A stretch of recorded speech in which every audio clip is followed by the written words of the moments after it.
So like Laura said, my name's Jennifer Smith. I've been at Louisiana Association for the Blind for almost 7 years now. I'm a certified occupational therapy assistant. So I have a lot of different roles there at LAB. We have multiple different programs that we service all the way from children to older adults. And but one of our largest programs there is our older blind program. And so we utilize state and federal funds for grants for our older blind program. And so anybody who is 55 and up can qualify for a low vision evaluation as long as you meet the criteria, which is generally you have to have some type of visual acuity deficit or some type of eye disease like glaucoma or macular degeneration. And glaucoma and macular degeneration are probably some of the largest population of what we see for eye diseases for our older blind program. And when you come in for a low vision evaluation, you receive a low vision assessment from an occupational therapist and the occupational therapy assistant. So when you come in, we check your acuity, see if it matches with what your eye medical records show, and then we can kind of talk about goals and what you're struggling with at home as far as living independently, being able to do for yourself. And we can make recommendations from there, recommend different types of equipment, whether that's handheld magnifiers or reading devices. So just to give you a little background about what I do there and kind of how LAB functions. But before I get into the PowerPoint, I just kind of wanted to talk about a little bit about understanding vision loss and dementia and why that topic matters so much. Vision loss is very common with aging, generally anyways, but especially too with dementia. Visual impairments can worsen the confusion and the isolation that somebody who has dementia. Often it's under-recognized or misunderstood to just general cognitive decline. And so if we have a better understanding of how that low vision interacts with dementia, you know, we can offer better care to our family members who have dementia. And so the vision loss and dementia often can coexist, and just knowing the difference between eye disease and brain-based vision changes can help tailor the support and avoid mislabeling someone as more cognitively impaired than what they are.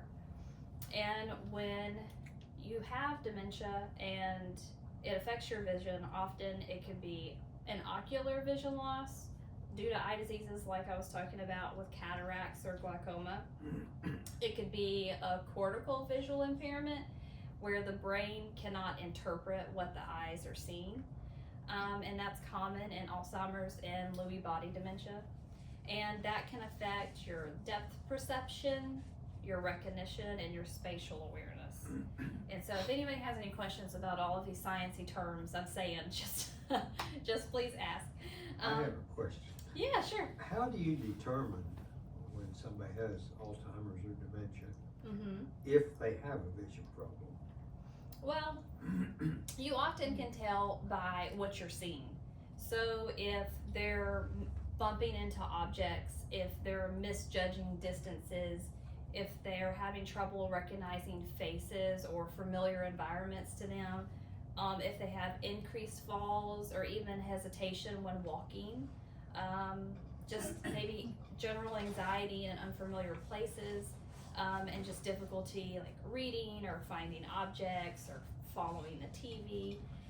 So when you see those things happening, that's a pretty good cue that there's probably something visual going on. And although a lot of times it can be relative to how the brain is interpreting the information, and there's only so much that you can do to assist with that, but there's aids and there's just general adaptations we can make and do that can help make them be able to see better. So that would be, to me, the biggest cue when you start noticing some of those traits. And so just watching for those behavioral changes that can stem from those visual spatial issues, you know, rather than just memory loss alone. And so this is the PowerPoint, which is reducing risk in your home for family. I'm doing it is just a general description about what is occupational therapy. It enables people of all ages to participate in daily living. Occupations are considered meaningful everyday activities to the person. And those can include many roles such as being a parent or a friend or a spouse, a tennis player, an artist, a cook, or a musician. And people generally don't think about their daily occupations until you have trouble doing them. So when you can't brush your teeth anymore, or you can't take a shower, or you can't identify your hygiene products or toilet, or do all of these things that can truly impact your quality of life in your day-to-day living. And so the role of OT in low vision and blindness rehab. And so this is what we do for our role in low vision and rehab. So we assess the client's strengths, impairments, and their performance, and so our goal is to always set realistic goals and identify their needs. And then we always want to educate the family or the caregivers, and we evaluate the environment for safety, comfort, and functionality. So although you might come in initially for a low vision evaluation, we'll often go out into the home just to help ensure carryover and to be able to identify areas of concern in the home. And then of course we train the client and the others to use adaptive tools and techniques, and so our goal is to maintain the person's performance as long as possible and the caregiver or spouse's ability to cope and assist the client as best as they can. And the OT practitioners, we can suggest practical changes to the home to make daily tasks easier. So changes can include improving lighting and contrast. We can modify labels for easier identification. We can remove clutter, or we can add texture to items. We can teach new skills such as learning how to use their remaining vision, compensatory skills to accommodate for their vision loss, or how to use the low vision devices. And then we're doing a continual modification of techniques and tools, and then following the progression of disease as the client declines. And then of course consulting with family and care facilities, because we do see a lot of people in nursing homes, so we have to educate the CNAs or the social workers, or even the cafeteria manager, and so just getting as many people involved as possible, and just coordinating all of that care and encouraging the use of effective vision rehab strategies. And so of course I already talked a little bit about dementia, how it can cause problems with vision and perception, and there's just so many different points where things can go wrong between the information and the eyes and the brain, and how it's interpreted, and then how it's perceived. And so these are the technical, more sciencey stuff, but visual perceptual difficulties, so illusions like what the person sees as a distortion of reality, misperceptions, what the person sees as a best guess at the distorted information the brain has received from the eyes, and misidentifications, damage to specific parts of the brain can lead to problems identifying objects and people. And these are all causes of that: normal aging, eye conditions, strokes, certain medications, and dementia. So this is going to go into talking about contrast. And so contrast sensitivity, it refers to the ability to detect differences between light and dark areas. So if you have low vision, increasing the contrast between the object and the background will generally make the item more visible. And enhancing contrast for people with dementia can also aid in increasing safety, as well as helping to draw attention to important things. But on the other spectrum, low contrast can also be used to disguise things that you don't want them to see, like storage cabinets that might have medications in them, or a room that you don't want them to go to. You can kind of blend that color in with the surrounding space, like white walls and white cabinets. So whether you're aging in place or living in a community, using color and contrast in your environment can assist those with dementia to navigate life more safely. So you have to figure out where that contrast is, like whether it's... Yeah, it's just figuring out like what is it that you're trying to help them identify. Like encourage or discourage. Correct, yeah. Okay. And so I'll have some pictures, like some visual examples. Okay. Like just high contrast examples. So like in the bathroom, for example, like putting a high contrast like shower curtain that's gonna pop from the white tub. and putting the non-slip mat in the tub that's not going to be the same color as the tub. The same thing with even like hand towels and washcloths, things that you want them to be able to identify. Handrails for stairs, even putting contrasting tape on stairs can help with that depth perception issue. And we at LAB, one of the things that we manufacture at LDD, which is our laser design and die company, we have visually impaired and blind employees who operate these huge die cutting machines that they produce non-skid Skillcraft flooring for Navy ships. And so we have these high contrast yellow non-skid safety strips. And so we'll often use those a lot of times on people's stairs outside, you know, to help with the contrast, and because it's a non-slip material. So the contrasting tape's not going to give you the non-slip, but it will increase the contrast. And then something like this, like a mill setting where you have a high contrast plate against a white placemat. Same thing with the coffee cup and the silverware. You just want to be able to make things stand out easier for them. Again, more high contrast examples, like putting this little piece of foam with high contrast tape over the wheel lock of a wheelchair so they can help identify it better. Those little balls in the tub that are floating, that's to help them to be able to determine the level of the water when they're getting in the tub. The little plate for the light switch, putting high contrast tape around that so they can identify it. And then like these are some carpeted stairs that are real dark, but just so that they can see where the last step is, there's a little black rug.